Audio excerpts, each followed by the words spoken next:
Je commence par un verre puis deux verres. Aïe aïe aïe aïe aïe. J'ai joué, j'ai perdu, je vais me refaire. Aïe aïe aïe aïe aïe. Je peux sa meuf, le mec me repère. Aïe aïe aïe aïe aïe. Aïe aïe aïe. Bonjour Némir. Bonjour la famille. Bienvenue dans le média Aloha News. Compliqué en fonction des jours, mais là je dirais un peu nonchalant en ce moment. Parce que c'est vrai qu'à un moment donné, tu as eu un moment d'absence, c'est vrai que tu en as parlé, Oui. etc. Est-ce que maintenant, après l'EP hors série et le nouveau projet qui va sortir très bientôt, est-ce que là tu es parti sur les rails ou il y aura encore quelques... Avec moi, le problème c'est qu'on n'est jamais sûr de rien, hein. Même les gens qui collaborent avec moi, ils me disent toujours quand je leur dis un truc, c'est sûr. Parce qu'ils savent qu'il y a toujours 1% qui, tu vois, de catastrophe climatique qui peut débarquer d'un coup. On va dire qu'à 90%, je suis bien, je suis sur les rails, je suis énervé, regarde, je suis là, voilà. Chanson de rap. Je te dis ça parce que j'ai eu l'impression que avec les nouveaux morceaux que tu nous proposes, que finalement le rap, quelque part, ça a été un prétexte, une première rampe pour accéder à ce que tu voulais faire réellement, quoi. Ouais, bien sûr. Mais ça reste du rap quand même, je te jure, moi quand je sors un morceau guitare-voix qui s'appelle Des heures où je fais nanana, nanana, les placements en vrai, ils sont en rap. Si je change de ton et je fais nanana, nanana, je rappe. C'est juste la posture de la voix qui s'affine un peu, qui s'améliore, ou alors que je trouve beaucoup plus juste maintenant et qui correspond un peu plus à ma sensibilité aujourd'hui, parce que je prends de l'âge, je grandis et que j'ai envie que ça sonne comme ça. On apprenne à s'aimer autrement. Elle fout la mort. Je se fous de savoir qui a raison ou a tort. Quand je dis que je suis fou d'elle, elle me répond oui alors. Souvent quand je vais dans des radios, on me dit Némir, qui a commencé par le rap et qui chante, j'ai envie de dire famille, t'es fou quoi, j'ai commencé par le rap et j'en fais encore. C'est juste, c'est une autre forme de rap. Mais est-ce que la manière de construire justement le morceau, en mettant en avant par exemple les fins de voyelles, Ouais. tu vois, les O, les A à la fin, Ouais. est-ce que ça... Je dis pas que c'est plus du rap, hein, pas du tout, mais ce que je dis c'est que est-ce que dans l'organisation des morceaux c'est devenu différent? J'ai toujours bossé comme ça, j'ai toujours travaillé sur des bases de yaourt moi à l'époque. Pourquoi? Parce que comme je comprenais pas l'anglais, que j'écoutais des morceaux de rap américain, tu sais, on les mime tous en mode I wanna win, I gotta wanna ride, mais on dit rien en vrai. Et donc souvent quand t'écoutes une instru et que t'as pas le texte, tu te dis putain ça peut tuer ce flow, et tu fais ça, tu fais de la merde quoi.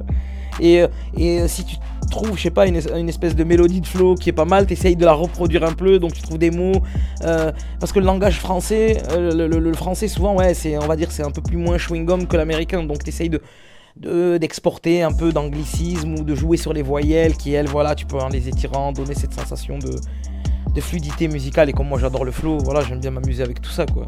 D'accord. Dans ton dernier EP hors série, tu as fait des feats, Ouais. Ce sont des rappeurs. Ouais. Est-ce que justement, à l'avenir, t'aimerais te tourner aussi vers des artistes qui sont hors cadre de la musique urbaine, comme on dit? Ouais, après, tu sais, comment te dire, moi, tu sais, les collaborations, c'est un peu du hasard, c'est sur l'instinct, sur le moment. En vrai, il y aurait pu en avoir 10 000, c'est juste que sur le moment, j'étais pas en studio avec tel ou tel artiste, etc. Mais il m'arrive de bosser avec plein d'artistes qui ont rien à voir avec la musique urbaine, soit sur des textes, soit sur des conseils sur leurs projets, sur un peu de réalisation, sur...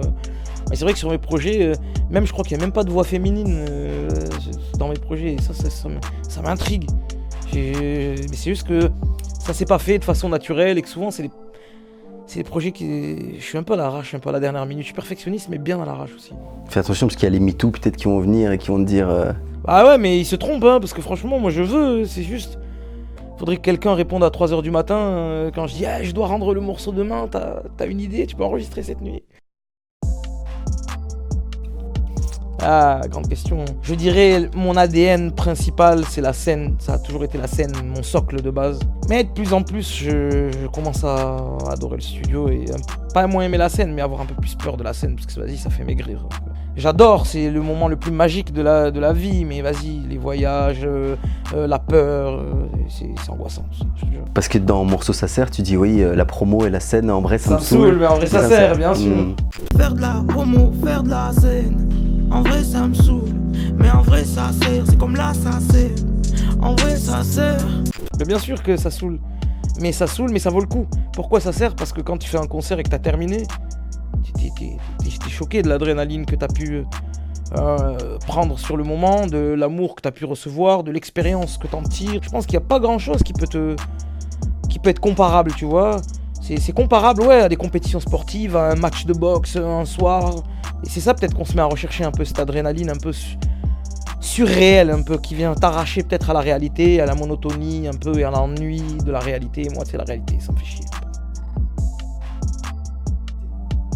Qualité de fou, quantité pas du tout. Parce que dans un morceau, tu dis aussi faites comme moi, essayez, faut saigner pour atteindre les 100 000 K.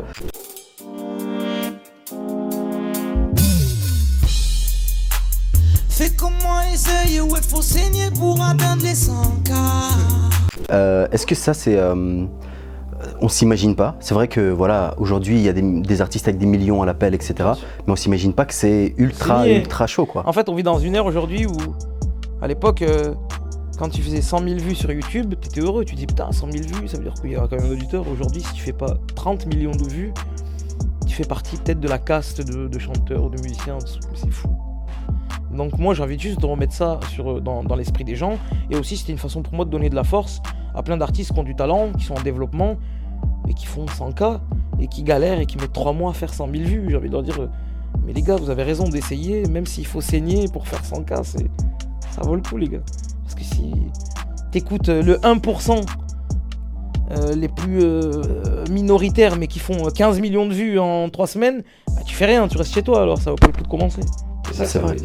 Et en même temps, je me demandais, parce que toi tu es un artiste quand même qui a émergé la tête de l'eau et on va dire de l'inconnu de YouTube quelque part, et de l'inconnu du rap français, etc. Oui. Et la question que je me pose, c'est comment on vit quand on passe de statut inconnu à une vie remplie de compliments dans le réel, tu vois? Ben ça va, moi si tu veux, t'as vu, avec ma façon de travailler et tout, mes exigences, mes disparitions, mes refus de projets, mon côté très compliqué, je réussis à me maintenir dans un statut où je suis toujours un rookie. Je suis toujours un mec qui doit se battre, tu vois. Je suis toujours souvent, on me décrit souvent comme un nouveau talent, alors que ça fait 1000 ans que je suis là. On dit toujours, ah, t'as le nouvel artiste, ah, Et ça, peut-être, j'aime bien. C'est peut-être c'est peut-être un statut qui me plaît bien. D'être toujours découvert et d'être toujours un peu cette surprise ou d'être capable de surprendre, etc. Donc ça me va. Et franchement, ça va, on me court pas derrière dans la rue à poil, donc... Et dans le coin, passe chez moi, amigo. Tu verras, ça ressemble à rien d'autre. Le Zion, le paradis, l'idéal. Malia, j'ai la tête ailleurs, je veux voir le Zion. Hey, Malia, faut que je parte d'ici avant qu'on me baillonne. Parce qu'en fait, dans le hors-série ou dans les morceaux que tu as pu faire, on a senti une envie de s'évader et qu'il y a des choses qui te prennent la tête. Et je me disais, quelle est la chose qui te prend grave la tête dans la vie, quoi? De trop réfléchir à ce qu'on fait, en fait. Ça me saoule. Moi, je suis quelqu'un de trop spontané. Et c'est vrai que artistiquement et toutes ces choses-là dans la vie, quand tu veux construire des carrières ou des vies de famille ou tout ce que tu veux, tu peux pas te laisser pleinement aller, il faut tout le temps réfléchir, il faut tout le temps planifier, il faut tout le temps étudier le truc, dire regarde, lui il a fait comme ça, il faudrait plutôt faire comme ça. Et tout ça, ça me casse les couilles. Moi j'aimerais bien que tout le monde puisse se lever le matin et en fonction du feeling se dire... Ça veut pas dire que t'es un feignant, au contraire, tu peux même mieux travailler, j'ai l'impression. Moi je suis quelqu'un de très curieux, mais à l'école j'ai un peu galéré, même si je suis allé jusqu'à la fac, mais j'ai galéré énormément. C'est juste que sur le moment, quand on m'apprenait des trucs, j'étais pas connecté avec ce qu'on m'apprenait. Je suis un passionné de physique aujourd'hui, mais j'avais 0 en physique. C'est juste qu'au moment où on m'apprenait ces choses-là, j'étais pas calibré pour les apprendre, et j'avais pas encore cerné pour quelle raison fallait que j'apprenne ça. J'arrivais dans une classe, il y avait une prof ultra rigide, et qui me parlait de neutrons, de neutrinos, j'allais dire qu'est-ce que tu dis. Je trouve que c'est un peu dommage, tu vois, de pas pouvoir le faire pleinement. C'est pour ça peut-être que j'ai choisi aussi un métier et que je me bats pour continuer à garder un peu cette liberté, parce que c'est vrai que quand tu choisis des métiers qui te plaisent, tu conserves un peu cette liberté de tous les jours qui te permet peut-être d'être meilleur, je trouve, et d'apprendre mieux. Voilà. Et c'est un luxe, il faut pas l'oublier. Physique quantique, un bilan mitigé.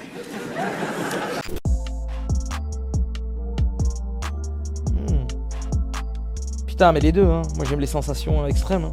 Je te dis ça aussi parce que dans Sayan, par exemple, tu dis tu sais que dans ma tête c'est bizarre. Je me sens mieux, voilà, bien c'est sûr. ça. Yeah, c'est dans ma tête, c'est bizarre, mais y'a que quand je souffre que je me sens bien. Mais moi j'adore souffrir énormément pour exulter, je suis un fou. Tout est extrapolé. C'est comme ça. Et ça rend vivant en fait. Moi j'aime pas les... C'est dangereux, mais j'aime pas les émotions régulière. Voilà. Mais souffrir pour exulter, ouais, j'adore ça. Ouais. Comme tu l'as dit, tu fais une espèce de chanson de rap. Est-ce que tu penses que justement parler de la souffrance, ça s'y prête mieux en chantant? Peut-être. Ça, surtout me concernant moi, parce que comme j'ai une voix assez haute perchée quand je chante, et c'est aussi ma façon d'exprimer sensiblement certaines émotions. C'est vrai que j'aime bien un peu ce côté un peu sur le fil, fragile. C'est vrai qu'en chantant, il y a une fragilité qui ressort plus qu'avec le rap. C'est pour ça que c'est dur de chanter aussi. C'est surtout quand t'es pudique. Et moi je suis quelqu'un de très expansif, mais c'est faux. C'est pour mieux masquer ma pudeur. Je suis très expansif sur des choses un peu futiles, mais ça me permet de mieux brouiller les pistes et pour mieux masquer les choses qui le sont un peu moins. Tu vois, c'est un peu une diversion. Moi quand j'arrive quelque part, je suis en mode mais c'est une façon de t'en foutre partout pour éviter que tu essayes de t'attarder sur tu fais voir où est-ce qu'il y a des trous lui, tu vois. Et ouais, c'est vrai que chanter ça a été le plus dur. C'est vrai que j'ai mis peut-être du temps à m'accepter en chantant parce que ouais, j'estimais que ça livrait beaucoup plus de moi-même que le rap où tu peux mieux planquer. En parlant du Gringe. Fou et faible, ultra fou et ultra faible. Je tombe amoureux tous les jours et je divorce tous les jours en amour. Tu comprends? Quand je suis en couple, même si ça dure 10 ans, je tombe amoureux tous les jours et on divorce tous les jours. C'est ça qui est incroyable. Ça fait tous les jours ça. On a parlé de la souffrance. Moi j'ai pensé au morceau d'Esprit Noir que tu as fait, ouais. Mon crew. Ouais. Et je voulais te poser la question, est-ce que aussi l'espèce de souffrance ou la folie de l'amour quelque part, ouais. Parce que tu l'as chanté en arabe. Ouais, est-ce que c'est un accident hein. Ah, c'est un accident ce morceau hein. Et ça m'a permis aussi de me rendre compte parce que regarde moi par exemple, moi j'ai énormément je suis né en France mais j'ai énormément grandi au Maroc, je passais des 3-4 mois et dans ma famille il n'y a que des musiciens, des névrosés de la musique. Et du coup moi j'ai grandi dans cette culture arabe etc mais je me suis jamais senti légitime pour utiliser peut-être la langue de mes parents. C'est un peu compliqué d'utiliser la langue de ses parents, je sais pas pourquoi. Et c'est Esprit, il m'envoie ce morceau, il me dit je verrai bien un morceau en arabe, je lui dis ok je te l'écris, je te fais la mélodie, tu trouves un chanteur libanais, tu le fais chanter. Facilité, tu connais. Donc je lui fais, je lui envoie tout, le mec il arrive, il me dit oh là écoute avec mon gars on adore et tout, je dis nickel, trouve ce chanteur libanais, il m'a dit ouais mais gros, quel chanteur libanais? Je dis frère moi j'ai fait ma part du boulot, trouve ce chanteur libanais, arrête de m'emmerder. Il m'a dit mais on t'a pas dit, en fait on doit rendre le morceau au master demain. Il m'a dit on le garde, on met un autre nom si tu veux, je dis mais non faut assumer, vas-y garde-le. Et le public il a très bien réagi, je crois que c'est le 3e morceau. Après c'est un morceau un peu folklorique et tout, c'est un peu du rap, mais ça m'a amusé de faire ça aussi. Et des fois on se rend pas compte mais on est des choses qu'on oublie de représenter. Et ça m'a ouvert les yeux peut-être sur plein d'aspects et il se peut qu'il y ait plein de choses de ce type qui réapparaissent dans ma musique aussi. C'est quelque chose qui t'intéresse aujourd'hui? Bien sûr. Comme la musique gitane dans laquelle j'ai grandi, comme la musique de mes parents, la musique arabe, la musique de ma culture, tu vois. Et on oublie tout ça, on oublie. Un million d'ennuis, mais ce qu'elle veut c'est suivre mon crew.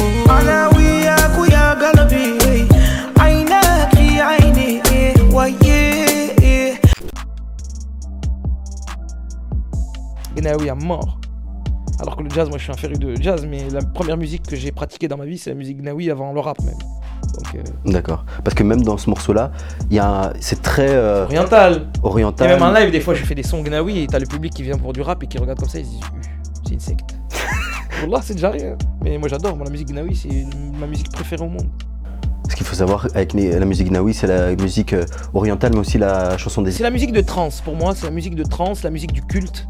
Et c'est même pas que de la musique marocaine, hein. Elle est incarnée énormément par ça, mais c'est toute la musique pour moi des subsahariennes, désertiques. Moi j'écoute beaucoup de musique érythréenne qui ressemble à la musique gnawa, j'écoute de la musique malienne, ça ressemble à la musique gnawa, la Mauritanie, tu vois, c'est un peu toute la musique de la spiritualité, de la trance, du culte, de l'abandon, du don à cette foi supérieure, tu vois.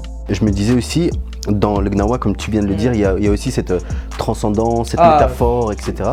Bonheur. Est-ce qu'il y a une phrase que tu avais dit, tu dis « Je passe par le ciel, je survole les murs de la Teste ». Est-ce que l'écriture aussi, il y a ce côté Gnawi qu'on peut retrouver dans ton écriture? Oui, c'est ma spiritualité, moi, la musique. Donc, quelque part, c'est en ça, et c'est à travers cette spiritualité, entre guillemets, que je traverse. Moi, je voyage beaucoup assis, tu sais. Franchement, moi, des fois, je fais plus de kilomètres assis que dans un train. Et des fois, je fais 5 heures de train, j'ai moins voyagé que la veille quand j'étais resté chez moi de midi à minuit sur mon canapé. J'ai fait le tour du monde, frère. J'ai tout lu, j'ai tout vu, j'ai pensé à tout. Enfin, c'est la sensation que j'ai. Donc c'est en ça que... Donc c'est pour ça que t'as tardé à sortir des albums, parce que tu pouvais voyager. Ah quoi. mais c'est ce que je racontais, j'ai dit mais bien sûr. C'est juste qu'à un moment donné tu te réveilles, tu dis ça fait 3 ans que je suis assis là. C'est incroyable, après il faut se rééduquer et retourner en studio. Pour faire le pont, Soul King a sorti dernièrement son album, J'adore. et lui il parle de trap orientale. J'adore. Même c'est de la musique populaire, il en a fait quelque chose de populaire, j'adore. Il porte quelque chose d'incroyable, de traduit en plus. Et c'est quelqu'un de très passionné, qui a fait énormément de choses, qui a été ancien breaker, qui a fait des compétitions en tant que b-boy. C'est sublime ce qui lui arrive, et c'est sublime la touche de... Pour moi, il y a un Cheb Khaled, mais d'une version contemporaine en fait. C'est-à-dire aujourd'hui on est dans la trap, on est dans le rap. C'est un Cheb Khaled contemporain pour moi, et encore plus parce que j'aime pas associer, mais c'est juste pour donner une direction, mais c'est aussi élégant qu'un Cheb Khaled, et c'est aussi star qu'un Cheb Khaled, je trouve. Aïcha, écoute-moi. Aïcha, t'en vas pas. Est-ce que tu penses que justement, sans vouloir mettre d'étiquettes, etc., parce qu'il y a eu le mouvement afro-trap qui s'est développé, est-ce que tu penses que justement le côté oriental, sans tomber dans le R&B fever Ouais, d'avant, Afrobian, ils appellent ça.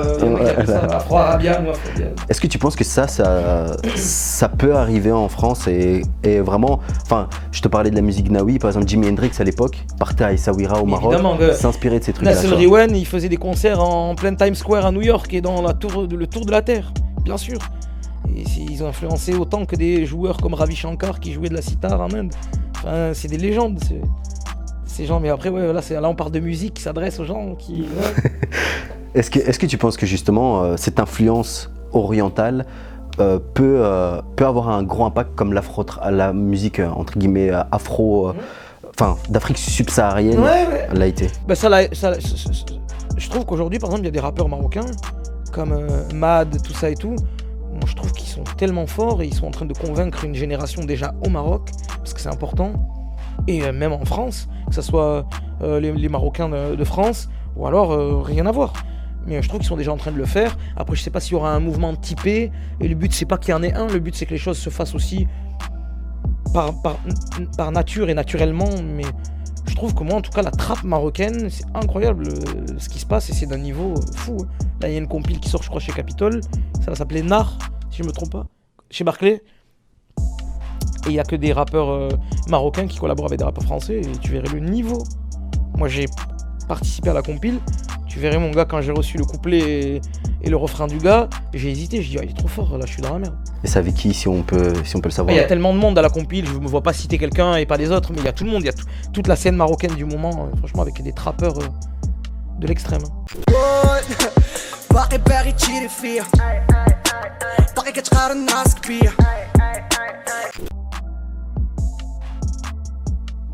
Les deux, ça serait cool.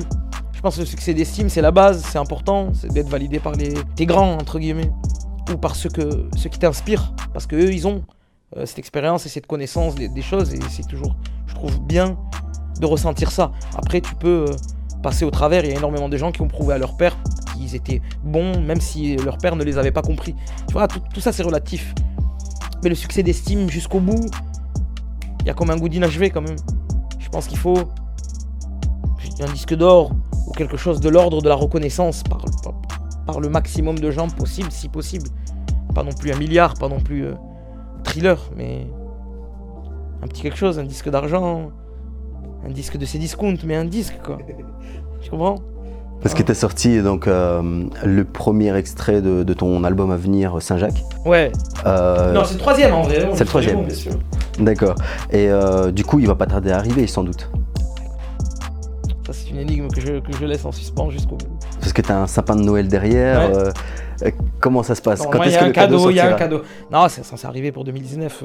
On en parle, c'est premier trimestre. Mais j'en ai marre de le dire et de devenir fou à chaque fois, de dire finalement on va décaler de 2 mois. Appelle les tourneurs, la tournée qu'on a calée, dis aux organisateurs de changer de date. Mais Wallah que ça arrive, il y a un Wallah injustifié, mais... Et en général on me dit souvent quand tu dis Wallah c'est que tu vas pas tenir ta parole, donc on est dans une merde. Donc promis, ça va arriver. Si tu dis Inch'Allah aussi, c'est... Ouais, voilà, tu vois. J'ai tellement dit de ces jours, Wallah, ça va arriver, parce que moi, c'est le moment quand je dis Wallah, ça va arriver, mais moi, j'y crois jusqu'au bout. Je meurs pour que ça arrive. Mais aujourd'hui, sur le moment où je te parle, jusqu'au jour où tu arrives face au mur, on te dit ah non, mais là c'est pas possible. Fallait l'envoyer à la presse il y a 2 mois parce que le vinyle ça met 2 mois. Mais du coup, on n'a même pas appelé les médias pour préparer les cannes. C'est des trucs qui m'échappent, moi, frère. Moi, je bois un café chez moi, je fume une clope, je dis wallah, ça sort demain. Voilà. Et dans Saint-Jacques, tu as dit on a notre mode de vie, nos codes, tu verras jamais ça à la télé. Ouais.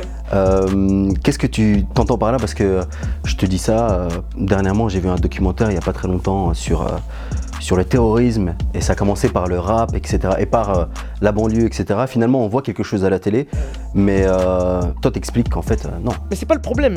En fait, de faire des fois des liens entre la banlieue, la pauvreté et la minorité de gens qui ont subi la pauvreté, les problèmes familiaux et l'endoctrinement qui mène jusqu'au terrorisme, c'est pas ça moi qui me dérange. C'est si à la limite c'est bienveillant.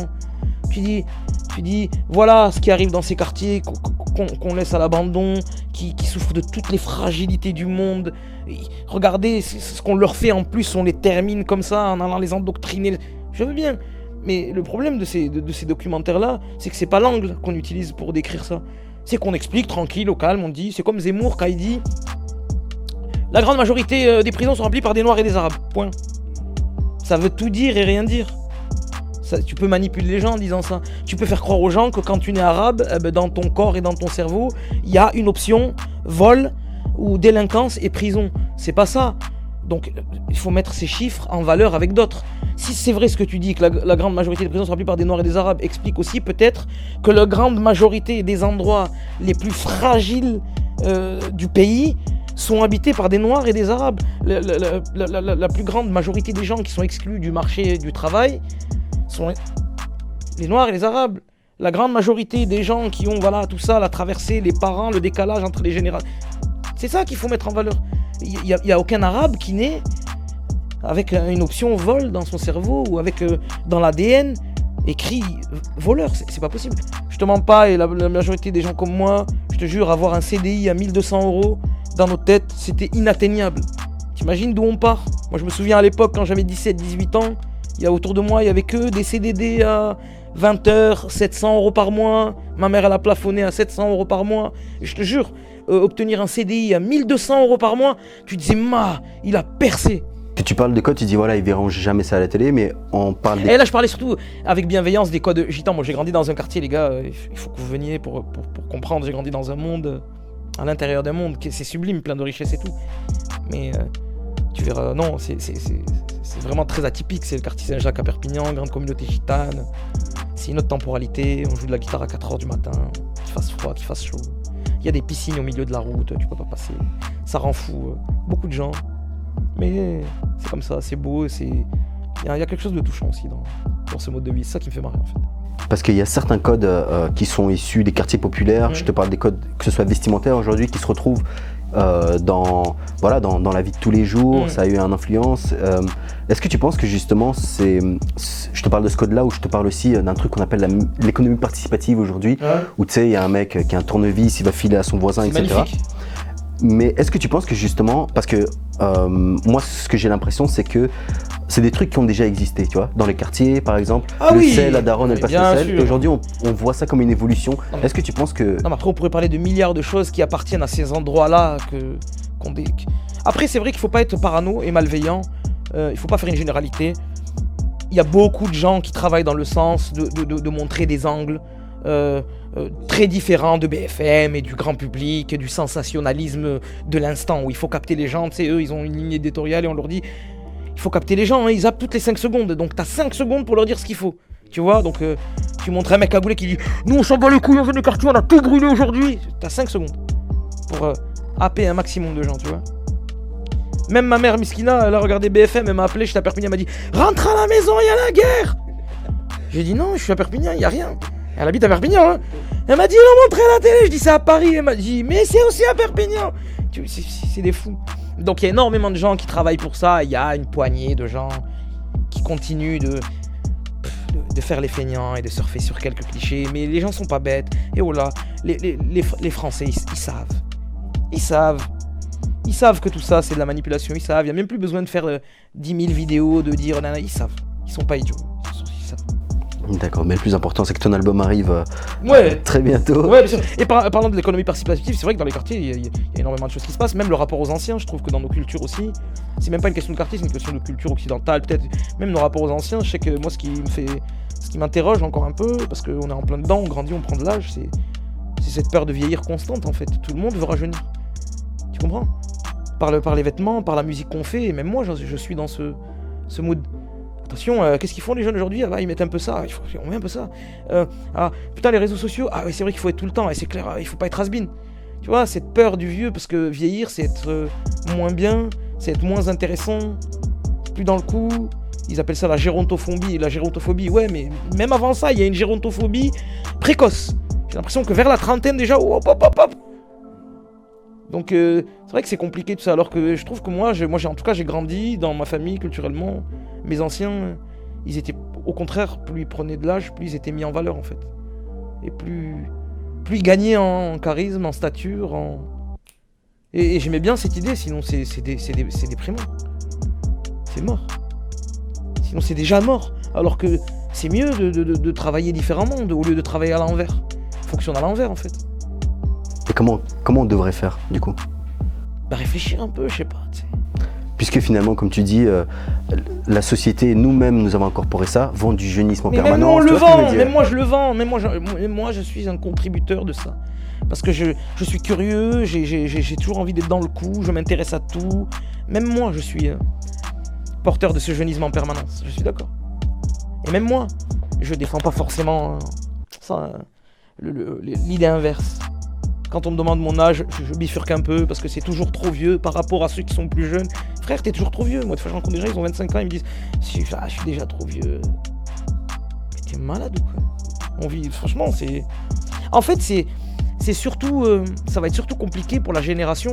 Pourquoi ? Parce que ça va créer quoi ? Ça va créer en fait des dépressions. C'est ça où ça mène en fait. Ça mène droit dans un mur. C'est cette façon de cogiter. Cette façon de se dire moi, à la trentaine, il faut que j'ai. Ma société, que je sois millionnaire et que je sois déjà à la retraite. Mais ça va créer quoi ? Ça va créer que des gens qui à 30 ans ils vont faire un bilan, ils vont se dire mais la réalité c'est pas ça du tout. Et puis focaliser que sur ça aussi, c'est, je sais pas, il y a beaucoup de choses qui sont un peu de l'ordre de l'irrationnel et dangereuses, je trouve vraiment.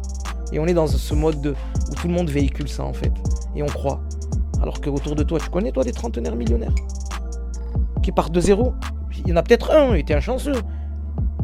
Mais tu connais plein de trentenaires qui se battent pour leur famille, qui ont construit des petites sociétés à leur échelle, ou plus, ou ce que tu veux, ou qui sont encore en train de galérer, mais qui se battent pour, tu vois, des parcours de vie plus représentatifs, et qui sont tout autant honorables. Et c'est ça, on a tout mélangé. D'accord, est-ce que tu as un dernier mot à rajouter ? On a tout mélangé, mais c'est ça aussi. Voilà. D'accord, merci beaucoup. Merci. Merci. Ne regarde pas détruire ma vie, regarde-toi fuir la tienne. Tous les soirs on frôle la mort, le lendemain on fuit la mer.